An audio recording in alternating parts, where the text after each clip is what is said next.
Welcome back to Film Talk, and I'm delighted to say we're joined yet again by the wonderful Brian Reynolds, one half of the famous Hammer Runners, who were originally Hammer Runners for Hammer Films here at Elstree Studios.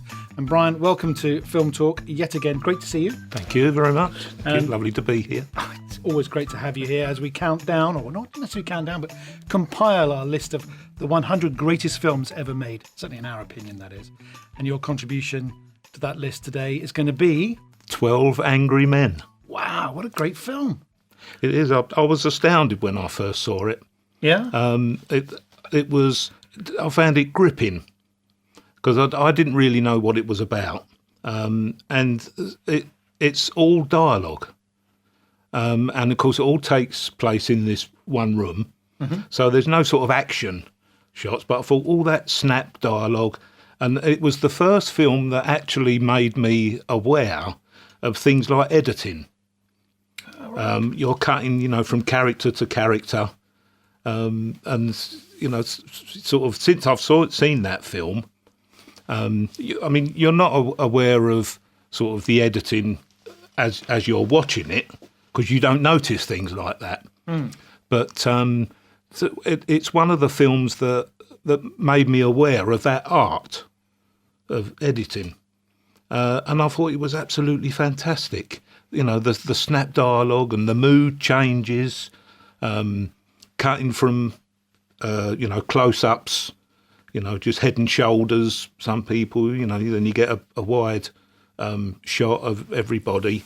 And I just enjoyed it so much because you're just watching it all the time and taking in all that dialogue, and I just wonder how you direct something like that. Sidney Lumet, of course. Yeah, Sidney Lumet. Directing it. And it was fascinating. The black and white film, when I first saw it, and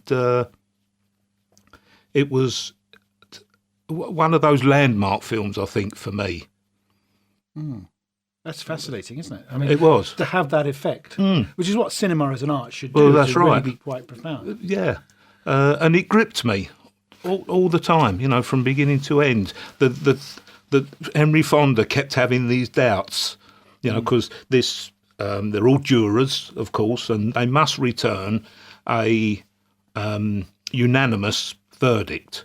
Right. And of course, one guy just wanted to. He just wanted to go home, so the guy was guilty, and similar feelings throughout these 12 men. And Henry Fonda he was more thoughtful about it. I'm not really sure. And most of them had found him guilty, and then after listening to sort of Henry Fonda, another guy could be easily swayed, and as the film moves on. One guy keeps looking at his watch, I've got to get home and stuff like that. And gradually they turn the verdict round, and there's one guy sort of, I think it's the Lee J. Cobb character, who really holds out, this guy's got to be guilty. I think it's his character. Yes. It's really got to hold out for this guilty verdict until in the end, they sway him, and the emotion as well that you feel with all their different points of view. It's a fascinating film to watch, and I think it's a good 10 out of 10 for me. For the dialogue, it's no action, so you're not cutting, from someone's house, etc. It's all in this room. They're all in the jury room where they're considering. And the emotion, the snap dialogue. That's what I like. This snap dialogue, and they come to blows nearly. A couple of guys. So it's really a high emotion picture, all in sort of dialogue. I think it was nominated for 3 Oscars: Best Picture, Best Director, Best Adapted Screenplay, but lost out to Bridge on the River Kwai, quite understandably. Which was another great movie. But a great cast and a great director, Sidney Lumet. I mean, you think of Dog Day Afternoon and those kind of films, but also even Murder on the Orient Express, the Albert Finney version. A great director.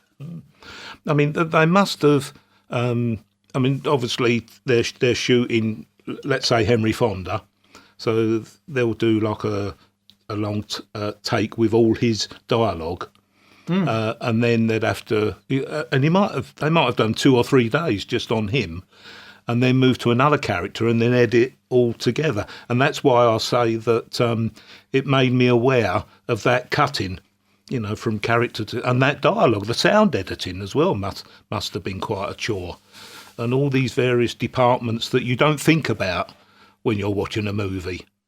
No, and sadly, departments they want to bump to the ad breaks for the Oscars, like cinematography and editing, would you believe? Yeah. Shocking.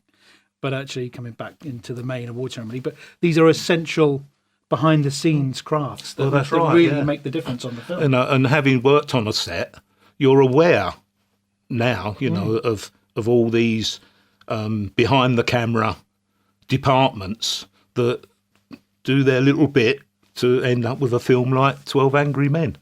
Fantastic.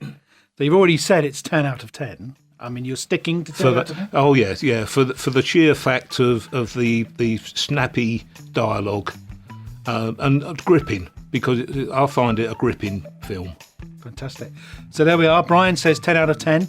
I have to say, I think I agree with him on this one too. But if you agree with us, and 12 Angry Men is 10 out of 10 and deserves to be on our list of the 100 greatest films ever made of all time, then please feel free to leave a comment down below. If you agree or don't agree, leave a comment anyway.